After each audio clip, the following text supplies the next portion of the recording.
Okay, I think we'll go ahead and call the meeting to order. Just a reminder again, speak right into the microphone so that it gets picked up. All right, first item on the agenda, and actually this might be a fairly short meeting. So we'll be doing some discussion again with action planning at the end, but hopefully we'll be done with everything by 6. All right, so order the agenda is the first item. I would move to approve the order of agenda. Is there a second? Second. Any discussion? All those in favor say aye. Aye. Aye. Opposed? All right, so the minutes from the January 16th meeting is in your packet. Any needed changes? If not, a motion to approve would be good. I'll make a motion to approve. Second. Minutes. Any further discussion? All those in favor say aye. Aye. Opposed? All right. So at the last meeting, we talked a little bit about trying to influence the infrastructure planning for the city, some of the public infrastructure projects. And Tracy has some experience in Colorado that she is willing to share with us, just to get a sense of what other communities are doing and some of the standards perhaps that other communities are using, and what it would look like actually. So she's going to do a short presentation for us. Thanks, Tracy. Thank you, Arlette. I put together just a really quick, very quick slide presentation. I apologize, it looks like there's a little text formatting issue from my computer to the screens here. But we just wanted to quickly kind of give everybody an overview of what creative placemaking is. And as you see, as I continue through the slide presentation, it has different meanings to different people, but there's kind of a general overtone of what that definition is. Tracy, is your microphone is on, right? Maybe bring it a little closer to you, maybe? Sorry, is that better? Yeah, it's a little better. So, as I said, so what is it? And I found this definition that I thought actually said it quite beautifully, and it reads, creative placemaking is an evolving field of practice that intentionally leverages the power of the arts, culture, and creativity to serve a community's interest while driving a broader agenda for change, growth, and transformation in a way that also builds character and quality of place. And that definition came from artscape.diy.org. So as we progress through these slides, I do want to quickly just make a mention. These are slides that I found on the internet. They're not my own personal photography. Creative placemaking, though, taking that definition, when I boil it down, to me, there's 4 main factors. The community of the art community, architecture or the built environment, the community, and the culture that it represents. So this first slide is a slide that of a wild Mustang in downtown Fort Collins, Colorado. And it's a piece of art that I've seen many, many times, and it's beautiful. And it reminds me in many ways of our bison sculpture throughout our community. And it's a wonderful starting point. But what I want to show in the slide presentation is it's really so much more than just placing a piece of art. When I think of creative placemaking, it's about bringing all of those 4 components together, the art, the architecture, the community, and the culture, and creating events that are truly special. It's about elevating the community interaction in ways that can be expected as well as ways that are unexpected. This is a wonderful example of just a very natural, beautifully landscaped retail location where you have water, you have the landscaping, you have sculpture, you have so many of these different elements all put together, very beautifully done, very simplistic, but it's a wonderful experience that allows people to just truly enjoy it. The next slide is showing what's called Chipungu sculpture park in Loveland, Colorado. And I actually got the opportunity to be a part of the overall development, which is called Centera. There's different elements to Centera. This is the sculpture park, but this is adjacent to a major retail environment, and it's adjacent to interstate. It is a beautifully done park that integrates landscape, it integrates the building, it integrates the community in such a way that it's just a destination. It is one of the most remarkable sculpture parks in a part of town. I mean, it's a retail center. Who would expect it there? And that's what's so beautifully, I think, brilliant about it, is it fits. But we think of retail in its own little world. We think of community plazas as their own thing. And we segment all these different aspects. And instead, we need to learn to find ways to blur those lines, to bring all of those elements together. And I just think this is a wonderful example of how it starts to do that. So Tracy, can I ask a question about that previous one? Absolutely. So that is all privately owned land, or along that river or creek, is there some publicly owned land there? I think it's a combination of the both. My recollection, and I apologize, this is 10 plus years ago, and when I was working in Colorado, but this was privately developed, owned land, and I believe that they gave it to the city, I believe, and I can double check that. But the city had a beautiful sculpture museum, and a lot of these pieces they were inspired by, and they wanted to get it out into the community and not just be in a museum. And that's where this park came to be. It's sculpture pieces that are from South Africa. And here's more examples of that same shopping center. In fact, the signage is placed in ways where the signage integrates with the sculpture. They've got water parks throughout the retail center, more sculpture throughout. But they use this promenade, this area, all year round. There's components of it that they freeze over into ice skating rinks, and you literally skate around the sculptures. And that's right in the heart of this retail development. In the summertime, they have festivities, kind of around the entire summer months. And quickly, the last slide is just an example of, and this is a project that I did. It's called the Marketplace at Centera. This is what a strip mall looks like in Loveland, Colorado. They've elevated design in a way that buildings mean something. The buildings are a piece of artwork in themselves.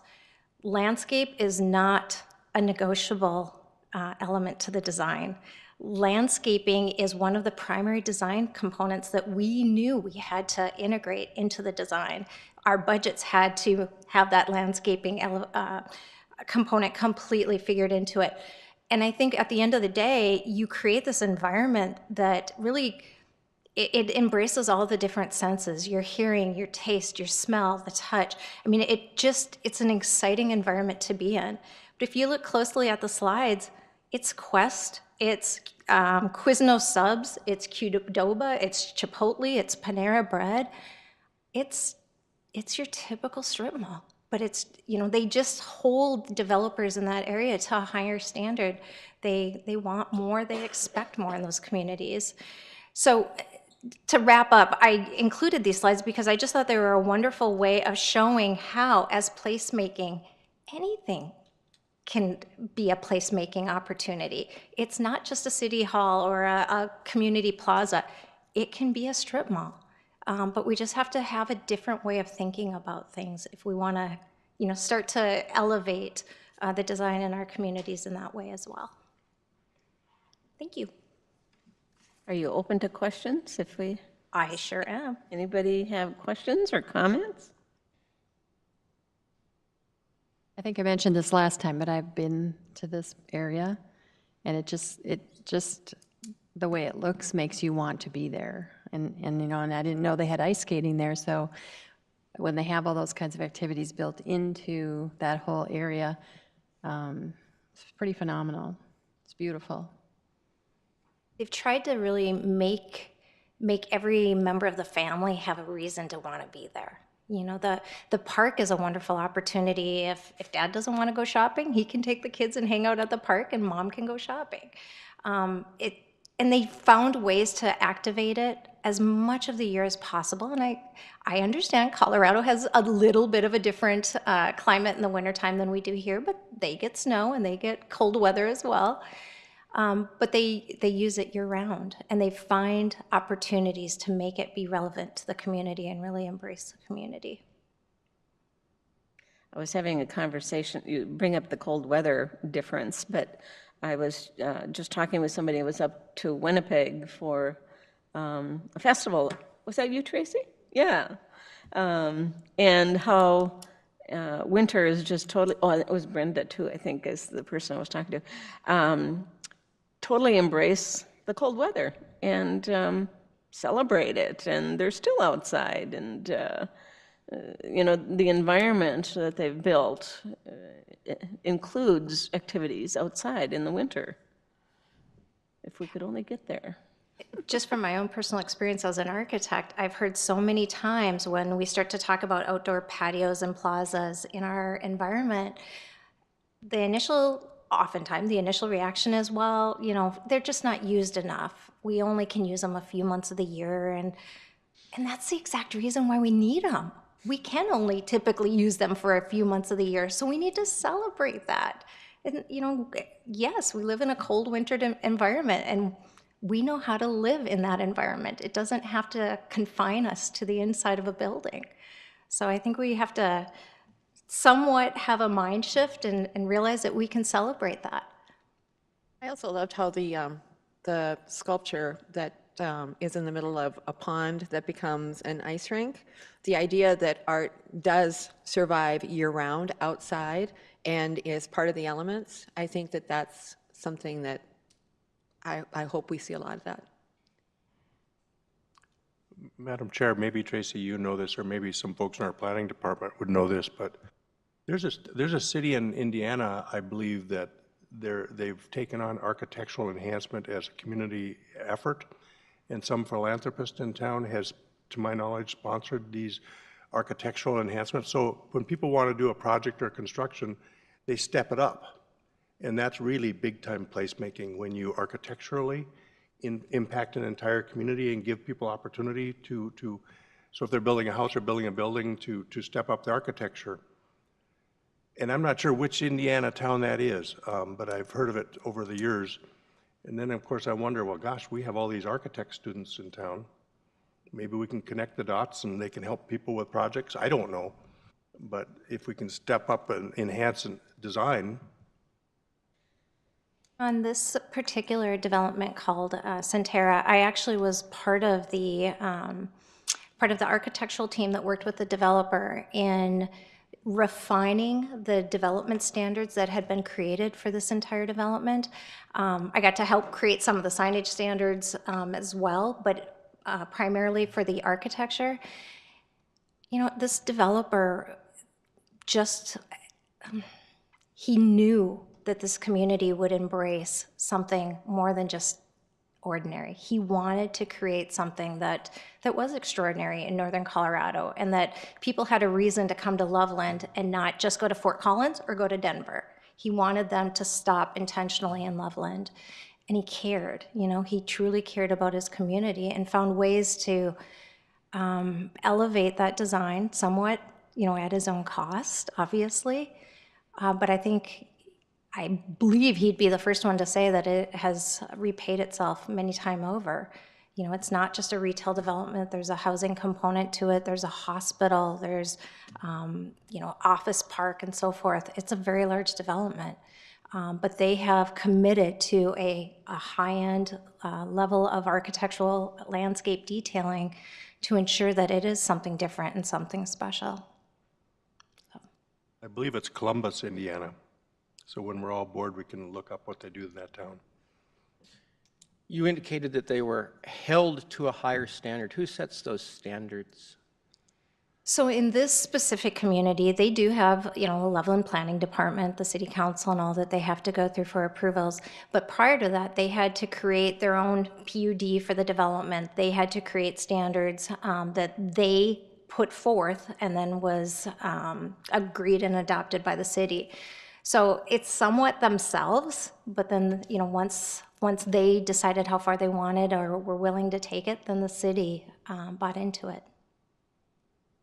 I should say agreed, not bought. That has a different connotation. I've been in a community in Mississippi where everything had to be brick. That was the standard.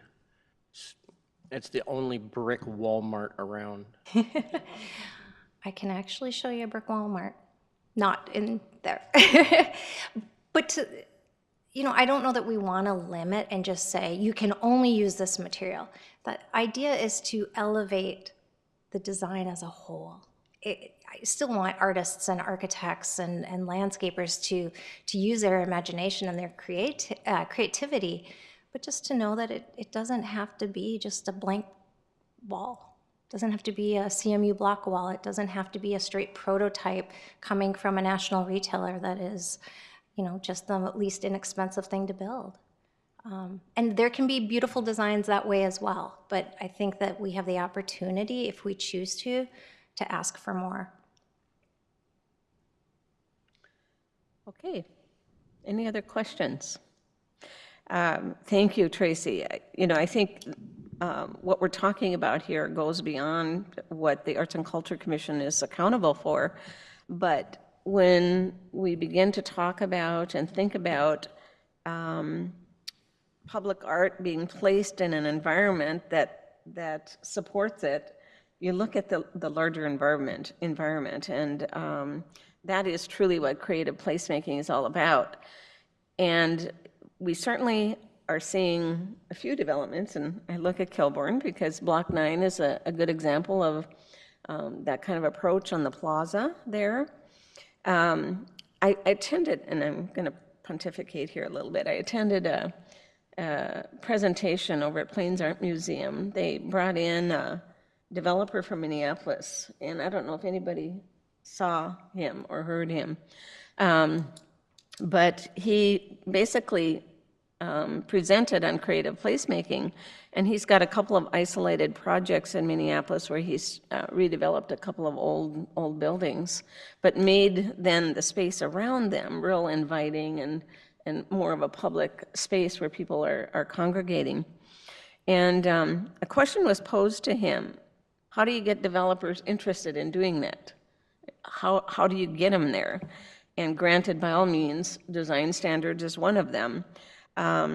But he also said that you build it and others will see the value in doing that. So hopefully, some of the more recent development downtown will help other developers to step up a little bit.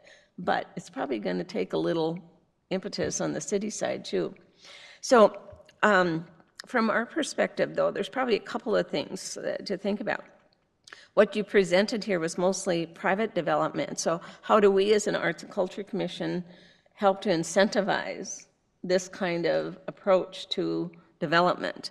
And I think we're talking more probably from the outside perspective, the exterior side of it.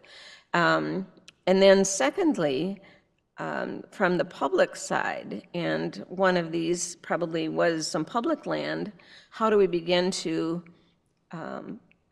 interject that creative placemaking approach in public infrastructure projects?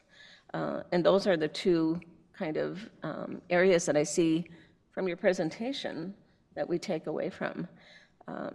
And hopefully in this next year, we'll start to pick away at least at some of them. So thank you. All right. Updated budget. Oops. Oh, did I skip one? Sorry. Capital project update. Sorry about that. I jumped right to Tracy's presentation. Megan, were you going to do that, or?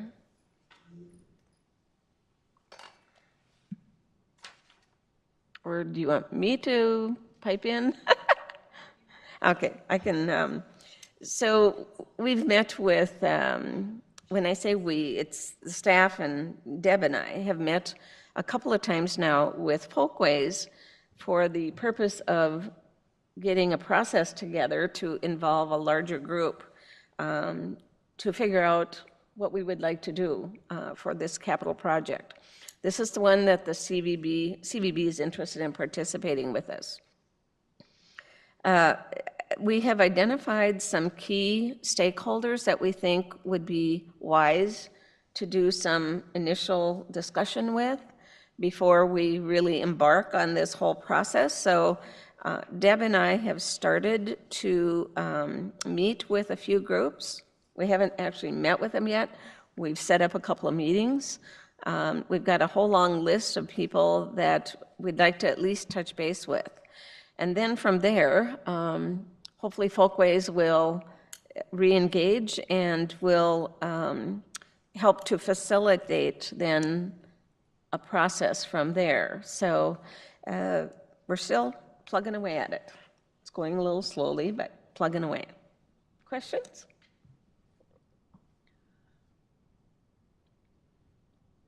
Okay.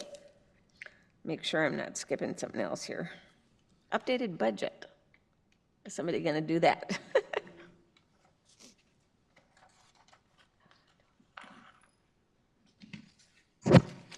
Good evening, Commissioners. In your packet is just an updated budget whenever there's been a decision on funding that's been made by your commission. We'll bring an updated budget to you just for your reference. So this, the biggest change here is the allocation of the coordination with Moorhead to do the, this fall, do the workshop for public art with forecast. So. If there's any questions, please let me know. Questions or comments?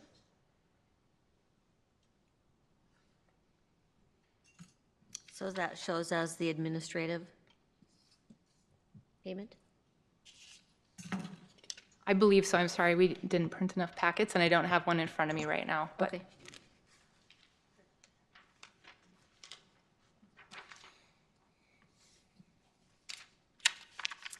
yes, I believe that's where that came out of. Other questions? Okay, so included in the packet is the work that was accomplished last, oh, wait, no, is it in here? Yeah, it's on the last page. The work that we did on generating new ideas. And again, what we'll do today is take the last 3 of the 5 priority items that we had identified a while back and develop some action steps for those. And then Deb and I with the staff will sit down and put everything together, put some time frames there and some accountability and come back with that. So this is just for your information unless you have questions.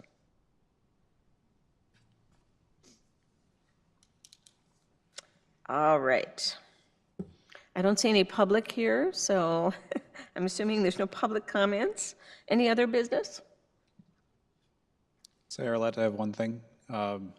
With the granting round that's open right now, I think, is that due March 1st? Is there any update from staff on any submittals that have been received, if there's been activity coming in or any interest on the grant round?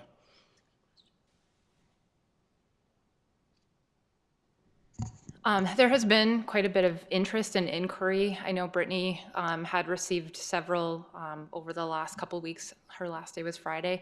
As of now, we have not received any applications, but there has been quite a bit of interest, so we're expecting there to be applications soon start to come in. So, I know of one at least, possibly a second one that's going to be coming in, so. I know of one as well. Okay. Yep. Artists are notorious for using every moment of the deadline. Right Do we up to the send- minute, huh? Do we send out reminders from the first, do we send out like periodic reminders for applications? Okay.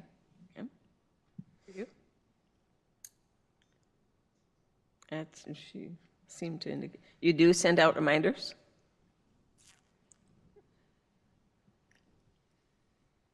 I believe we have sent on social media reminders that we do have an application deadline or sponsorship, live sponsorship application. So we kind of did the initial push, and then over time we've kind of done some smaller pushes again. All right. Thank you, It Megan. would be good to keep a list of possible applicants so that we can invite them to the workshop that's coming up. Oh, yeah. Yeah. Maybe all those I don't know if you keep track of those that have expressed interest. Are they just phone calls or something, or?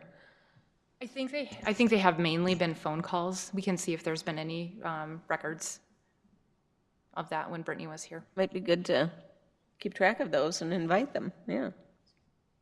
Okay. Any other questions or other business? All right, so the next meeting is scheduled for March 20th.